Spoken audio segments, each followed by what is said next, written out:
Nightwish, c'est pas un groupe comme les autres. Dès les premières notes de piano ou les premiers accords de guitare, leur mélodie nous entraîne dans des paysages sonores à la fois épiques et intimes, avec la voix d'une chanteuse voguant sur un océan d'instruments, cordes, cuivre, chœurs, grosses guitares.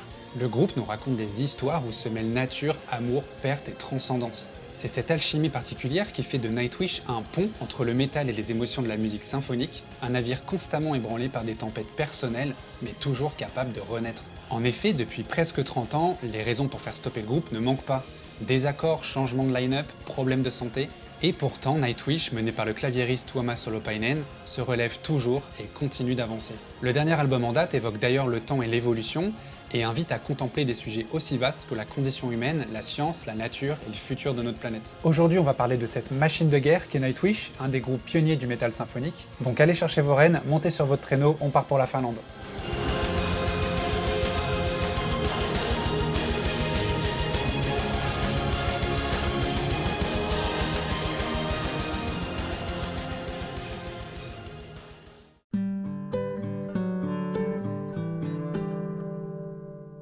Notre histoire commence avec Tuomas Holopainen, un jeune garçon qui vit dans la ville de Kiti en Finlande.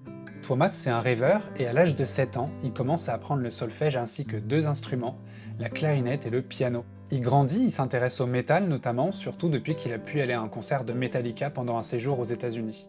Il s'initie au clavier et il devient également musicien de session. Mais Tuomas, il est frustré parce que lui, ce qu'il veut, c'est composer. Et dans ces groupes-là, on lui laisse pas la place nécessaire. C'est pas grave, il prend ce qu'il y a à apprendre, mais il va avoir un déclic. Tuomas a 20 ans, on est en juillet 1996, et il part avec ses amis sur une île pour dormir à la Belle Étoile. Et là, il a une idée soudaine, créer un projet musical acoustique et atmosphérique, avec de la flûte et du piano, une musique d'ambiance dans le style des groupes The Gathering et The Third and the Mortal. Tuomas a déjà plein d'idées, et pour la première session d'enregistrement, il fait appel à des connaissances. Empu Vuorinen, un guitariste, et Tarja Turunen, une chanteuse qu'il connaît depuis longtemps puisqu'ils étaient dans la même classe de musique à l'âge de 13 ans. Elle est actuellement élève à la Sibelius Academy, une école de musique à Helsinki, donc elle a pas tout le temps du monde. Mais Tuomas lui assure que de toute façon, le groupe ne serait pas vraiment sérieux et qu'il n'y aurait pas de tournée de prévue.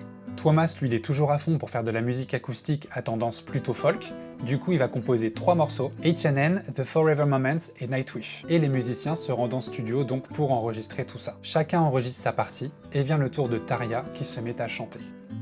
Et là, tout le monde est archi surpris. Personne s'attendait à ce que Tarja ait cette puissante voix, à la fois classique et dramatique. Les musiciens sont scotchés, et Tuomas, il se rend bien compte à ce moment-là que la voix de Tarja est tellement puissante que ça peut pas coller avec de la musique acoustique. Il décide donc de faire évoluer son projet pour aller vers un son un peu plus électrique, un son métal.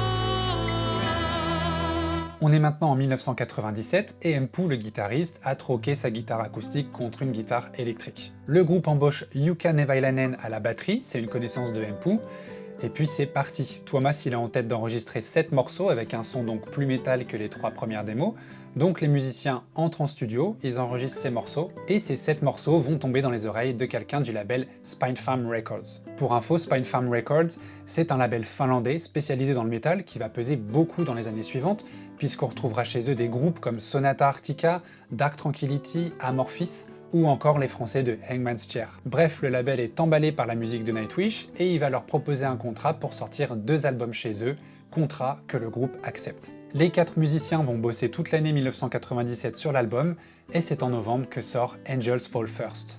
C'est un album qui sortira en édition limitée à 500 exemplaires mais qui sera rapidement réédité. On y trouve déjà les germes du futur Nightwish, l'opposition de la voix lyrique de Tarja avec les guitares métal d'Empu, le tout soutenu par les claviers mélodiques de Tuomas. Musicalement, c'est un mélange de power metal, de gothique et d'ambiance folklorique avec toujours des touches acoustiques. Et puis il y a aussi la voix masculine de Tuomas sur certains morceaux, même si le résultat est assez catastrophique. Même si le groupe considère plus cet album comme une démo, eh bien ça marquera déjà les bases émotionnelles du futur Nightwish. Des titres comme The Carpenter ou Beauty and the Beast laissent entrevoir la sensibilité romantique de Tuomas, même si le son reste encore un peu naïf.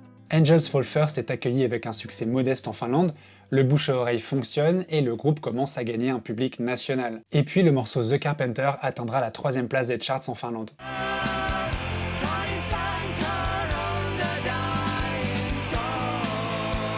Le groupe organise son premier concert devant 400 personnes à la fin de l'année 1997 dans leur ville de Kitee en Finlande, mais ils le vivront vraiment pas bien, ils sont stressés. Tuomas, il est bien mieux chez lui à composer derrière son clavier. Ils feront une dizaine de dates en tout pour promouvoir l'album, et Tuomas va se remettre au taf jusqu'au mois d'août 1998. Pendant toute la durée de composition d'un deuxième album, Tuomas, il a vraiment le sentiment que pour le premier, ils n'ont pas donné tout ce qu'ils avaient. Et pour le deuxième, il va mettre tout son cœur et toute son âme dans l'écriture et dans la composition de cet album. Il va aussi falloir un vrai bassiste, parce que c'était Empu, le guitariste, qui sur l'album prenait les parties de basse, mais pour les concerts, il faut un bassiste. Du coup, le groupe va recruter Sami Vanska, un ami de Tuomas. Le groupe est maintenant au complet, il faut maintenant se mettre à l'enregistrement du prochain album, et vous allez voir que ça va être très intense et très particulier. Les membres de Nightwish vont passer les mois d'août à octobre à enregistrer. Ce deuxième album marque une rupture nette avec les sonorités folk de leur début. Le groupe adopte un power metal symphonique, avec des tempos rapides, et des harmonies piano-guitare, dignes de ce que faisait par exemple Stratovarius, une référence pour le groupe. Les sessions d'enregistrement sont difficiles, Tuomas a tout donné dans l'écriture et dans la composition, mais les membres du groupe n'arrivent pas à suivre. Tarja, alors en pleine formation classique, elle fond en larmes dans le studio tant certains morceaux la poussent dans ses retranchements vocaux. Sa voix elle n'est pas encore développée à 100%, et il y a clairement des choses qui sont encore difficiles à faire pour elle. C'est un album beaucoup trop technique pour sa voix à ce stade. Yuka il enregistre ses parties de batterie dans un tout petit local de sport, alors que le reste du groupe il est 200 mètres plus bas au sous-sol, et pour communiquer ils ont juste un casque qui capte pas très bien. Il va être à moitié claustrophobe pendant toute la durée des enregistrements. Pour enregistrer ses parties de guitare, Empu veut être tout seul car ça le stresse énormément d'être surveillé par quelqu'un. C'est un album éprouvant à enregistrer pour tout le monde, parce qu'il faut se souvenir que les membres du groupe sont jeunes et qu'ils maîtrisent pas encore vraiment leur voix et leurs instruments respectifs. Le groupe va également faire appel à des musiciens extérieurs pour ajouter des parties de flûte, de violon, de violoncelle et d'alto. D'ailleurs, ces musiciens savent pas très bien ce qu'ils font là, ils connaissent pas leur partition, et du coup, ils décident de faire appel à leur professeur pour venir ajouter des améliorations. L'enregistrement de l'album va aussi être marqué par des conflits internes entre Yuka, Empu et Tuomas. En effet, Tuomas, qui est le compositeur, gagne un peu plus d'argent que le guitariste et le batteur, et ils apprécient pas vraiment. Ils apprécient pas non plus que Tuomas prenne une position de leader dans le groupe. Mais bon, tout ça rentre dans l'ordre, et tout le monde en rira plus tard, mais ça fait quand même se dire à Tuomas qu'elle est bien loin, l'innocence du premier album, et que maintenant Nightwish est devenu un groupe professionnel. Et c'est finalement le 7 décembre 1998 que sort l'album Oceanborn. C'est un succès en Finlande, il atteint la 5e place des charts et devient la première véritable percée internationale du groupe, confirmée notamment par le single Sacrament of Wilderness, qui est resté numéro 1 en Finlande. Oceanborn explore un univers riche en fantaisie, mythologie et nature, où l'océan et les étoiles servent de métaphore à l'âme humaine. Les paroles, souvent inspirées par la littérature et la spiritualité, évoquent des quêtes intérieures, des légendes antiques, des figures bibliques ou encore les mystères de l'enfance perdue. L'album mêle des ambiances puissantes avec des moments plus doux où la voix de Tarja sublime l'émotion. On y trouve autant la solitude existentielle que la magie des contes, et l'ensemble se démarque par sa narration musicale. Chaque morceau est une scène dans une épopée métaphorique oscillant entre lumière et tension. On trouve dans cet album des petites pépites comme les chansons Walking in the Air, Stargazers ou encore Swan Heart.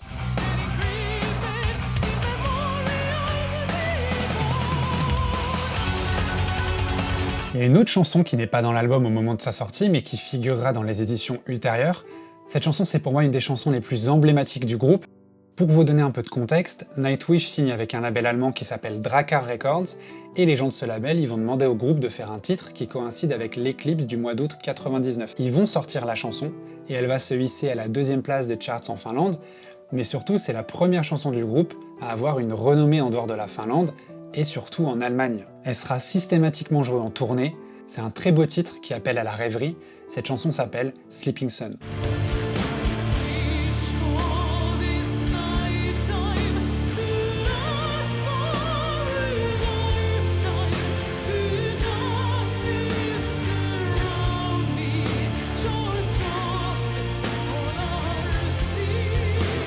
Nightwish, ils vont faire une petite tournée en Finlande pour promouvoir Oceanborn, et maintenant le groupe est éreinté. Tuomas, il a tout donné dans la composition de cet album, il a épuisé toutes ses idées, et il a peur d'être à sec pour la suite. Donc il se met à l'écriture du prochain album. Il est un peu lent au début, mais petit à petit, il est de nouveau stimulé par de nouvelles idées. Il pense aussi à la voix de Tarja, il a retenu la leçon de l'album précédent, et il veut pas qu'elle se retrouve contrainte à pousser sa voix au-delà de ses limites.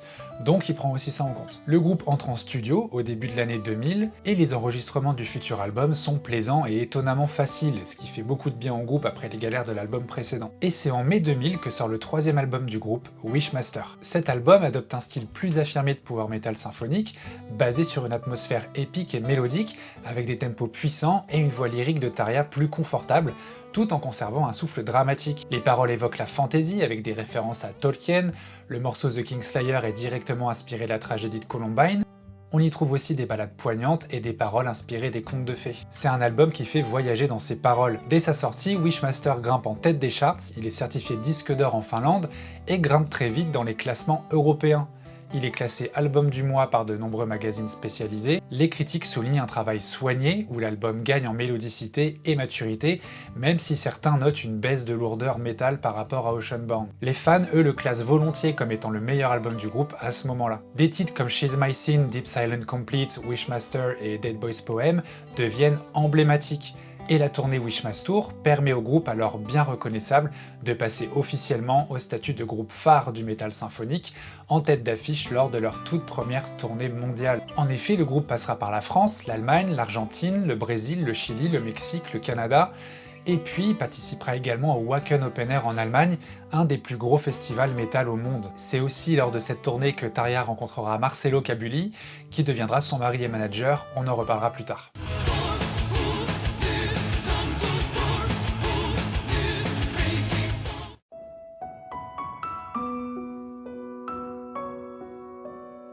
Même si l'album Wishmaster devient disque de platine et que la tournée a été fructueuse, à la fin de celle-ci, l'ambiance dans le groupe est complètement détériorée au point que Tuomas décide d'arrêter Nightwish. Faut dire aussi qu'il a un immense fardeau sur ses épaules, il porte le groupe à lui tout seul, il organise lui-même les tournées, il doit gérer les conflits internes, il doit réfléchir à l'écriture du prochain album, bref c'est trop, donc il contacte Spinefarm Records, le label du groupe, et il leur dit que c'est fini. Les autres musiciens pètent évidemment un câble, Nightwish, c'est terminé.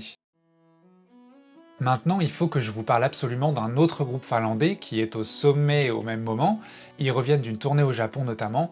Ils ont sorti un premier album incroyable, ce groupe c'est Sonata Arctica. Ils font du power metal, c'est-à-dire du métal mélodique, rapide, et la voix du chanteur Tony Kakko est devenue la marque de fabrique du groupe, puisqu'il peut pousser assez haut dans les aigus. Tuomas va passer quelques jours en Laponie, dans la ville de Kemi, chez Tony, donc le chanteur, pour se ressourcer. C'est calme, il y a les forêts autour, ça lui fait beaucoup de bien de s'éloigner du tumulte de Nightwish pendant quelques jours.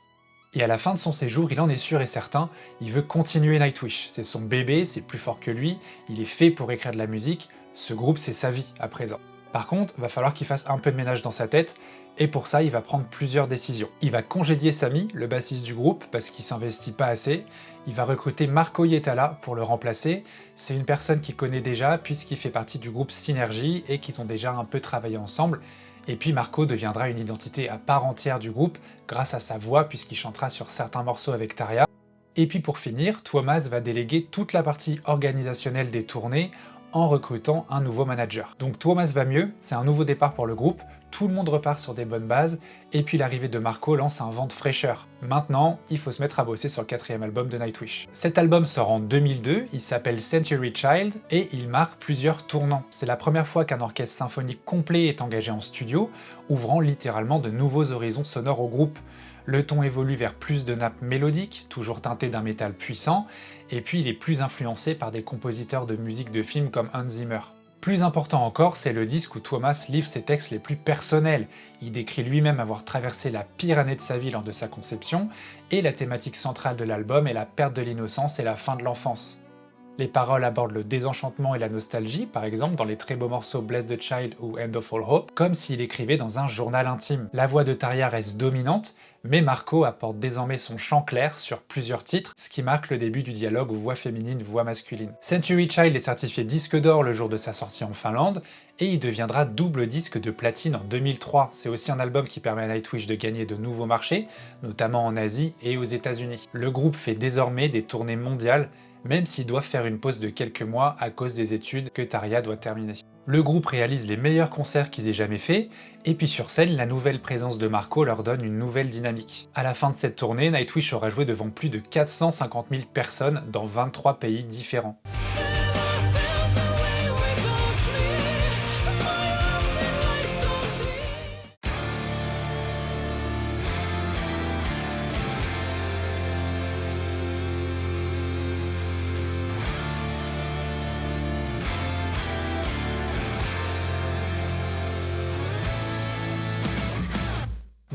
Nightwish, ils ont sorti 4 albums, ils sont connus, ils ont un style bien à eux, ils tournent partout, ils ont un public archi nombreux, mais tout ça c'est encore que le début. Leur 5e album va faire grand bruit, et c'est avec cet album que je les ai personnellement découverts, et je pense ne pas être le seul. C'est un album qui va marquer l'apogée des musiciens et du génie de compositeur de Tuomas. Pour le moment on est début 2004, tout le monde est en studio, les enregistrements avancent très bien. Tuomas il veut faire les choses en grand, il veut un orchestre avec plein de monde, donc il fait des allers-retours pour Londres où il ira superviser l'Orchestre Philharmonique de Londres, un orchestre reconnu composé de 52 personnes. En parallèle, le groupe laisse tomber Drakkar, leur label allemand, pour aller chez Nuclear Blast. Et Nuclear Blast, c'est le plus gros label de groupe métal à ce moment-là. Si t'es chez eux, c'est clairement que t'es sur la bonne voie. Et enfin, le 7 juin 2004 sort l'album Once. Il est disque d'or en Finlande le jour même de sa sortie, et après une semaine, il se retrouve à la première place des charts en Allemagne, en Norvège, en Grèce, propulsé par Nemo, titre phare de l'album, qui est diffusé dans plusieurs radios et dont le clip passe partout.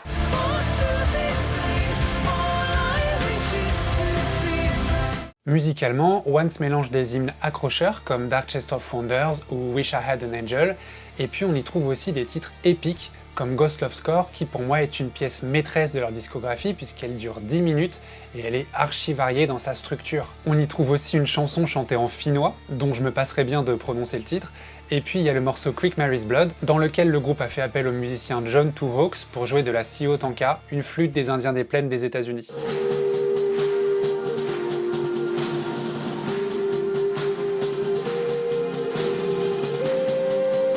Il y a les morceaux Planet Hell et The Siren qui sont géniaux, et je trouve que la voix de Marco y est pour beaucoup. L'album est le plus coûteux de l'histoire de la Finlande à ce moment-là, puisque 250 000 € seront dépensés pour toute la production. Once est acclamé par la critique et le public, et propulse Nightwish dans la stratosphère symphonique. Les musiciens ont vraiment fait du très bon boulot, maintenant va falloir s'accrocher pour la tournée qui arrive à grands pas. Et d'ailleurs, cette tournée sera la plus importante que le groupe ait jamais faite, puisqu'ils donneront plus de 130 concerts en 2004 sur tous les continents pendant quasiment 1 an et demi. Ils se rendront dans des nouveaux pays comme le Japon, l'Australie, l'Équateur, le Portugal, la Grèce et les États-Unis. Début 2005, le groupe gagne l'équivalent des victoires de la musique en Finlande, meilleur album de l'année, groupe de l'année, meilleurs artistes finlandais, et durant toute l'année 2005, c'est une tournée encore plus grande qui est opérée et qui se termine précisément le 21 octobre devant 11 500 personnes dans le Hartwall Arena d'Helsinki. Et d'ailleurs, cette soirée sera filmée et le groupe sortira un DVD qui va s'appeler End of an Era et qui est absolument magistral. Et qui m'a aussi permis de faire découvrir le groupe à des gens qui n'étaient pas spécialement le public principal de ce genre de musique, mais qui ont franchement découvert un truc.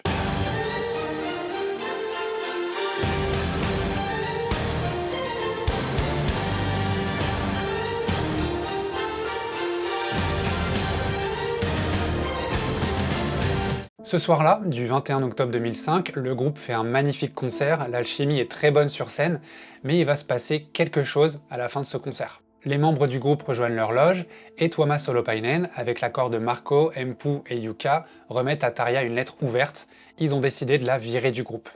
La lettre, aussitôt publiée sur leur site officiel, met en cause son absence d'investissement, ses comportements de diva, et présente son mari comme un obstacle à l'équilibre du groupe. Tuomas explique ensuite que cette décision était en gestation depuis des mois, née de tensions autour du business et la vie en tournée, et qui préférait une annonce claire pour éviter des rumeurs prolongées. Pour Tarja, c'est un choc total, elle se dit dévastée, blessée par la brutalité publique de l'annonce, d'autant plus qu'elle n'avait pas eu l'opportunité de s'expliquer ou de dire quoi que ce soit à ses fans.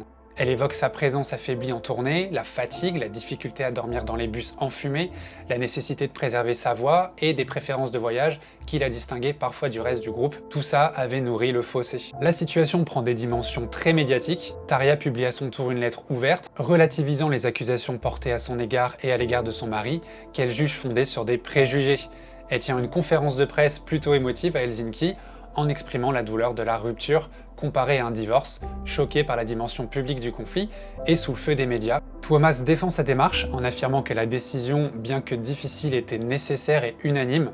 Il regrette la forme mais pas le fond. Il insiste sur leur volonté de rester fidèles à leur vision artistique et sur l'importance de la cohésion du groupe. Il ajoute aussi qu'il considère Tarja comme irremplaçable sur le plan vocal et qu'il ne va pas rechercher une réplique lyrique en tant que telle.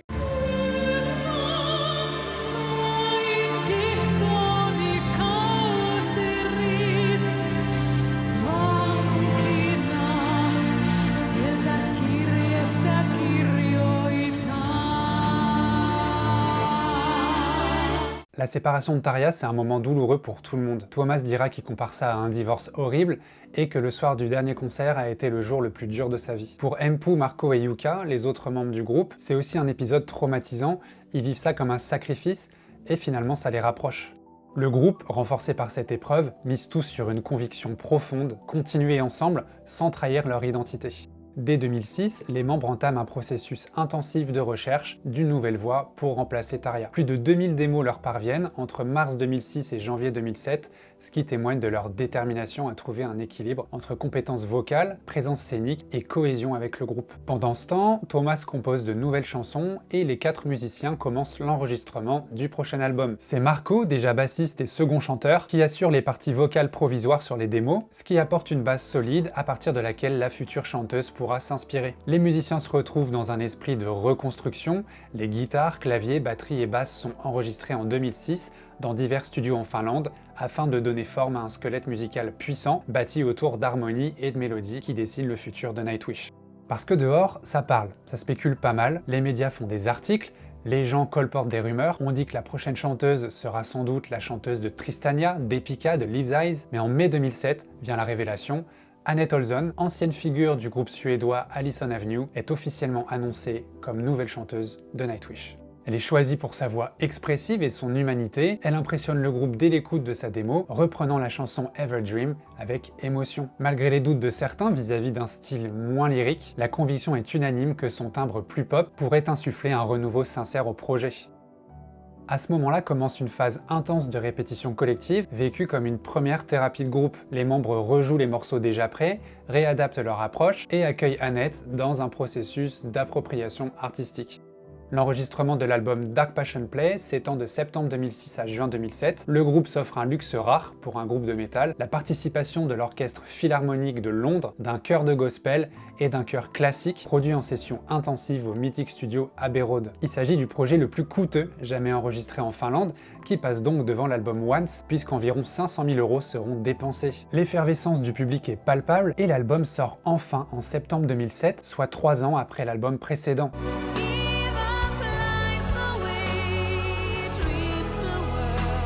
Il est essentiel de comprendre que les émotions humaines ont largement influencé le contenu de l'album. Le sentiment de perdre une sœur de scène, mêlé au soulagement de tourner une page, se ressent dans des morceaux comme Bye Bye Beautiful, chanson d'adieu à Tarja, et Master Passion Greed, où Thomas exprime sa colère contre la manipulation et l'argent. Quant à The Poet and the Pendulum, morceau épique de plus de 13 minutes, il narre la reconstruction intérieure de Thomas, le passage de la douleur vers la création comme ultime mécanisme salvateur. D'ailleurs, même si dans l'histoire tout est bien qui finit bien, les musiciens sont satisfaits du rendu, Thomas considère ce nouvel album comme l'album qui lui a sauvé la vie. Toute l'année 2005 et une partie de l'année 2006 ont été difficiles pour lui aussi sur l'aspect personnel, il était vraiment au fond du trou, mais justement c'est cette perte d'espoir totale qui lui a permis d'écrire et composer cet album. On y retrouve une dimension folk dans des pistes comme The Highlander. Marco endosse encore davantage son rôle de voix masculine. Il assure des passages de chant principal sur plusieurs chansons.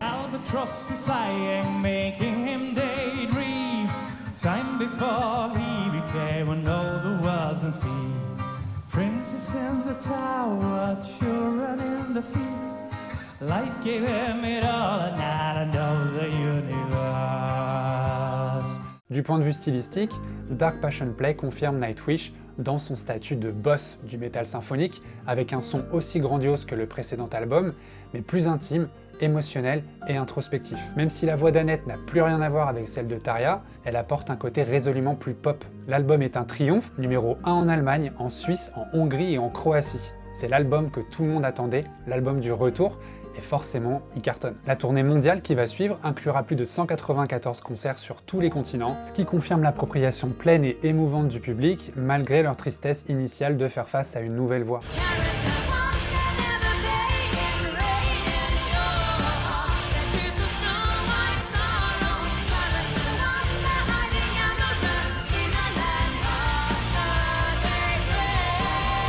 La collaboration avec Annette se poursuit sur l'album suivant, Imaginarium, qui sort en septembre 2011. Cet album concept s'articule cette fois-ci autour du thème de l'imagination et de la vie elle-même, et raconte l'histoire d'un compositeur âgé qui se remémore sa vie sur son lit de mort. C'est un projet ambitieux, qui mêle musique et cinéma, puisque le groupe a également produit un film du même nom. Dès l'introduction chantée en finnois, on est transporté dans un univers onirique qui mêle des influences de Tim Burton, Neil Gaiman et Hans Zimmer. L'album oscille entre hymnes symphoniques pop-rock, comme les chansons Storytime et I Want My Tears Back, et des intermèdes instrumentaux frappants comme Arabesque. Les orchestrations grandioses créent une atmosphère cinématographique continue, tandis que la voix d'Annette, écrite pour ce disque, se révèle plus qu'à la hauteur, passant aisément du chant délicat à la puissance dramatique. Parmi les sommets de l'album, Song of Myself, qui dure 13 minutes, rend hommage à Walt Whitman, un poète américain, à travers une suite épique mêlant métal, spoken words et passages orchestraux d'une grande intensité.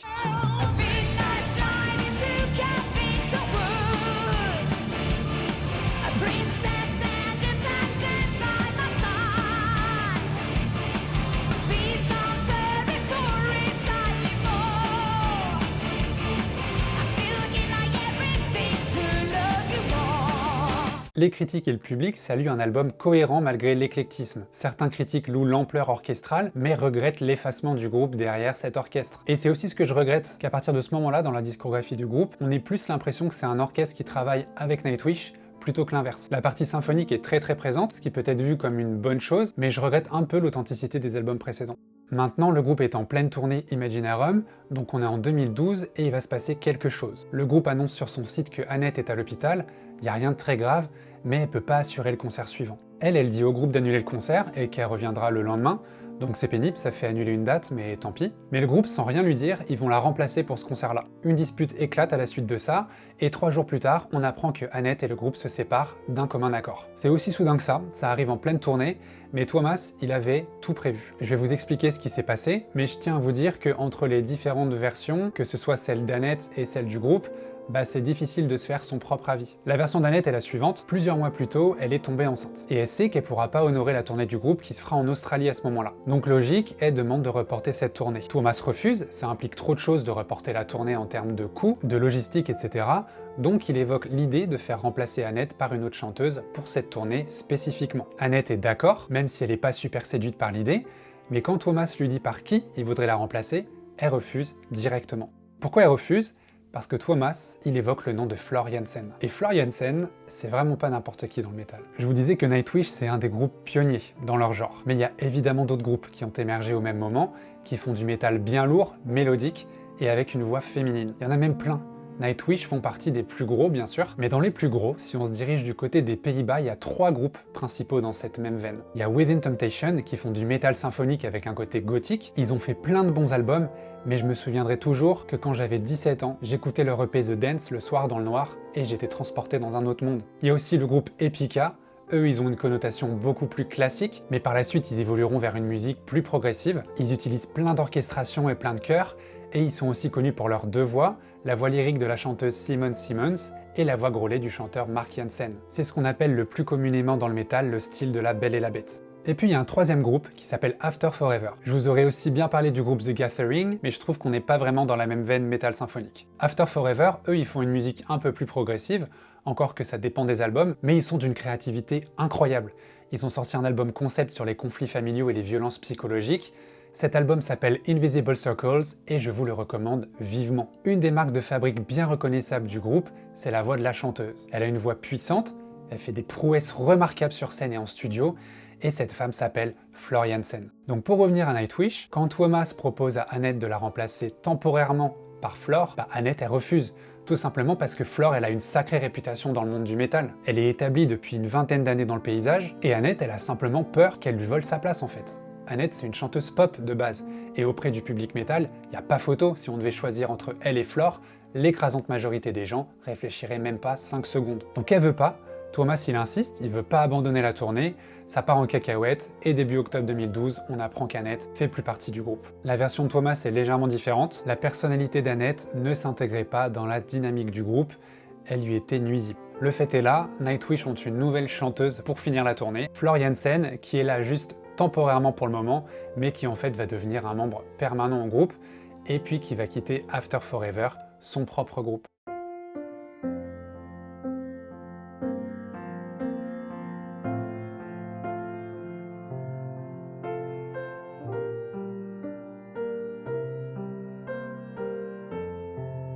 En 2013, le groupe officialise l'accueil de Flor en tant que membre principal, et aussi de Troy Donockley, qui avait déjà fait quelques concerts avec Nightwish. C'est un multi-instrumentiste talentueux qui apporte un cachet supplémentaire au groupe. Il est donc lui aussi un membre permanent à présent, et pour la première fois de leur carrière, Nightwish sont 6. Cependant, Yuka, le batteur, qui était là depuis les tout débuts du groupe, préfère se retirer temporairement à cause de problèmes de santé. En effet, il fait des insomnies sévères depuis quelques temps, il dort pas de la nuit, et ça impacte les concerts, les répétitions, les enregistrements, donc il décide de partir. Et il sera remplacé par son ami Kai Hato, batteur des groupes Wintersun et Swallow the Sun. Donc le groupe part dans une nouvelle aventure, et dans un nouvel album. Je vous passe les détails de l'écriture, des enregistrements, du mixage, qui se passent bien, mais qui prennent beaucoup de temps, puisqu'il est prévu que le prochain album dure 78 minutes. Il y aura aussi un morceau de 24 minutes, et c'est un travail titanesque. Et c'est en mars 2015, après plusieurs mois à poster des trucs énigmatiques sur leur site, à donner des infos au public, que sort le 8e album du groupe,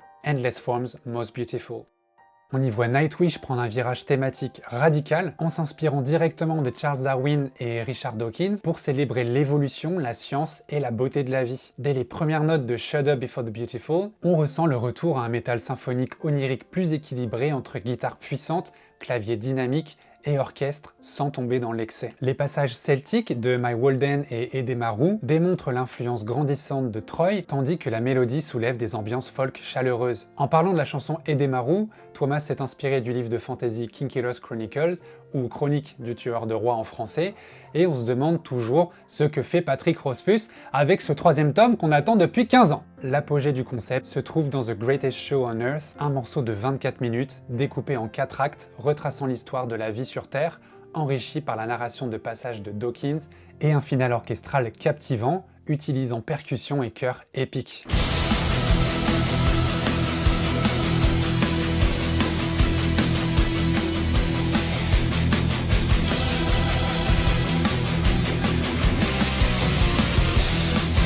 L'album connaît un grand succès commercial, numéro 1 en Finlande, en République tchèque, numéro 2 en Allemagne et en Suisse, numéro 3 aux Pays-Bas, et il atteint même le top 40 aux États-Unis, une consécration pour le groupe. Face à ce retour triomphal, plusieurs observateurs et fans le considèrent comme l'un des meilleurs albums de l'ère Flor, louant sa maturité, son hybridation musique-science et son intensité émotionnelle. En parlant de Flor, on ne peut pas s'empêcher de remarquer son talent de chanteuse. Elle a une voix puissante qui s'adapte à tout, et c'est clairement une des plus grandes chanteuses de métal de son époque. En résumé, Endless Forms Most Beautiful est une œuvre ambitieuse et cohérente où Nightwish retrouve ses racines métal tout en explorant un propos riche et adulte sur la vie et l'évolution, le tout sublimé dans un final grandiose qui laisse une empreinte durable dans leur discographie.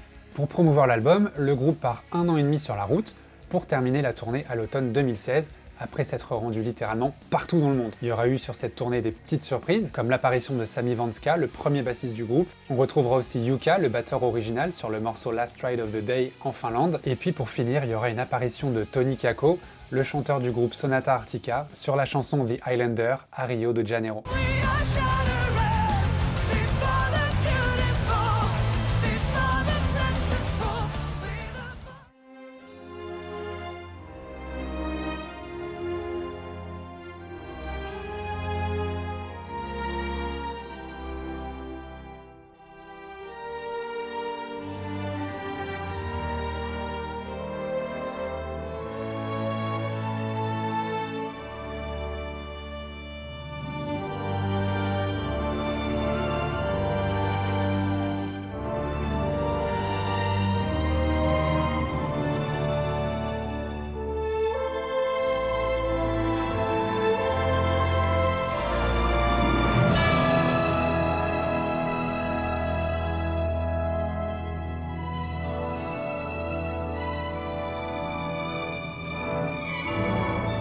Le temps passe, les membres du groupe sont focalisés sur leurs projets personnels, Marco notamment sort un album solo, et en 2019, Thomas se met à l'écriture de prochain album qui doit sortir en 2020. On apprend rapidement certaines nouvelles dates pour la tournée, où il est prévu que le groupe passe à l'Accor Arena de Paris, entre autres, et les arènes de Nîmes. 2020, c'était une année qui s'annonçait bien chargée pour le groupe et pour les fans, d'autant plus que ça faisait plusieurs années qu'il n'y avait rien de vraiment nouveau qui était sorti. Mais vous savez aussi bien que moi que le Covid-19 a contrarié les plans de beaucoup de gens, dont Nightwish, qui même s'ils décident de laisser l'album sortir en avril 2020, ils sont forcés de repousser la tournée. En attendant, l'album sort, il s'appelle Human to Nature, et c'est un double album. Il marque un tournant conceptuel clair. Plutôt que d'imaginer un décor fantastique, Thomas compose une œuvre centrée sur la nature humaine et notre rapport au monde. Musicalement, il choisit de réduire l'orchestre sur les 9 premiers morceaux, afin de laisser la voix de Floor, le chant de Marco et les interventions de Troy s'exprimer pleinement. Il dira que c'est un album fait pour le chant. Le départ du piano lyrique se ressent dans le single Noise,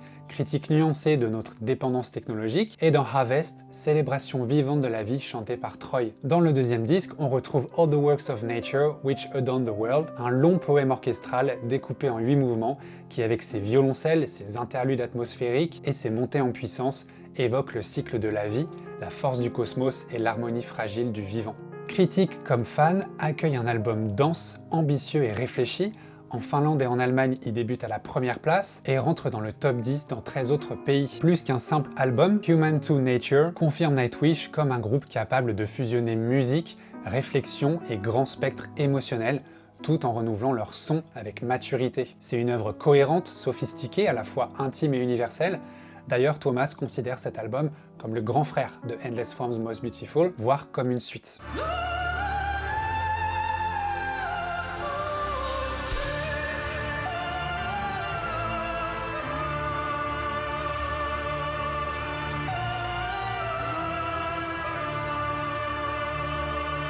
Cet album est marquant pour autre chose. Marco Hietala, le bassiste et chanteur charismatique arrivé en 2002 dans le groupe, décide d'arrêter. Il est fatigué par le business de la musique, par les maisons de disques, il a envie de se couper de tout ça et de se focaliser sur ses projets et sa vie personnelle. Du coup, Thomas y remet le groupe en question. Marco, c'était une personne importante, qui chantait, qui jouait de la basse, et puis qui lui donnait aussi un coup de main sur la composition. Mais il décide d'engager un bassiste de session qui fera plus tard partie officiellement du groupe. Il s'agit de Jukka Koskinen, le bassiste du groupe Wintersun. L'année 2022 verra le groupe reprendre enfin les concerts après 2 années de reports successifs. Ils feront une prestation remarquée au Hellfest notamment. Floor annonce aussi qu'elle est atteinte d'un cancer du sein, qu'il a été diagnostiqué à temps et qu'elle sera donc soignée durant une partie de l'année 2023. En même temps, Thomas annonce être en plein dans l'écriture du 10e album du groupe et qu'il sortira à l'automne 2024. Floor, elle, sort Paragon, son premier album solo, et puis elle se repose. On arrive donc fin 2024 et sort l'ultime album en date de Nightwish, Yes to Wind. Il est enregistré notamment au studio Abbey Road et c'est un album qui conclut thématiquement la trilogie entamée par les 2 précédents albums. Il est plus intense, plus métal, plus nostalgique, mais toujours ancré dans l'ADN symphonique du groupe. Peut-être un peu trop symphonique d'ailleurs. On y retrouve des chœurs, de la guitare acoustique, de la cornemuse. Parmi les singularités, la chanson The Children of Ata fait un clin d'œil électronique 80s plutôt cool, tandis que la chanson Iraeth déploie une douceur folk poignante avec Floor et Troy en duo. L'album se conclut sur Lantern Light, un chant mélancolique posé au piano célébrant la mémoire, la gratitude et l'acceptation de la fin. Sur le plan des thèmes, le temps, l'histoire humaine, la mémoire et la mortalité traversent tout l'album. Le terme Yes to Wind, inventé par Troy, fait référence à cette nostalgie intime d'un passé disparu. Critiques et fans louent sa direction artistique audacieuse, la production orchestrale riche et la voix de Floor toujours aussi puissante. Et commercialement, l'album est un succès en Europe, et d'ailleurs il n'y aura pas de tournée pour cet album. C'était prévu dès le début, mais les membres du groupe souhaitent faire une pause. En même temps, je pense qu'on peut pas bien se rendre compte de la fatigue que doivent générer les tournées de Nightwish. Entre les déplacements, les concerts, les répétitions, ça doit vraiment être épuisant.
Voilà, on en est là en 2025, pas grand chose d'annoncé pour la suite, du repos c'est déjà pas mal. En attendant, Nightwish c'est tout ça, quasiment 30 ans de carrière qui sont nés de l'imagination d'une seule personne, un peu rêveuse, et qui voulait transformer ce qu'il imaginait en réalité. C'est des thèmes variés dans les paroles des chansons, le temps qui passe, la nostalgie, la perte de l'innocence, la solitude, la nature, le rapport de l'homme au monde, la mythologie, l'émerveillement scientifique, le cosmos, la philosophie. On peut pas dire que Tuomas Holopainen et ses comparses aient vraiment chômé au fil des années. Le parcours du groupe, marqué par l'éblouissement du succès, plus de 10 millions d'albums vendus dans le monde, mais aussi par les ruptures douloureuses, raconte en musique une grande épopée humaine. La puissance émotionnelle de Nightwish réside précisément dans cette alchimie. C'est pourquoi leur œuvre reste intemporelle. Elle nous touche parce qu'elle nous parle des émotions fondamentales qui nous habitent tous. Nightwish n'est pas qu'un groupe de métal, c'est un voyage qui nous invite à ressentir et à réfléchir, qui résonne avec intensité au-delà des modes et des époques. Nightwish, c'est une entreprise avec ses défauts, ses qualités, des personnes qui vont, qui viennent,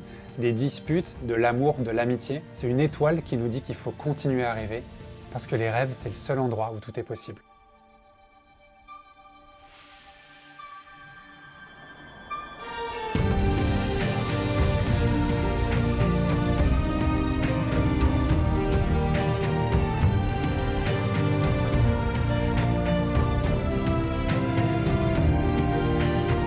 Merci beaucoup d'être arrivé au bout de cette vidéo, j'espère qu'elle vous a plu. Si c'est le cas, n'hésitez pas à mettre un like, à commenter, à la partager, à vous abonner à ma chaîne si c'est pas déjà fait. Tout ça, ça m'aidera énormément, donc merci d'avance. Puis écoutez, je vous dis à la prochaine. Prenez soin de vous, ciao.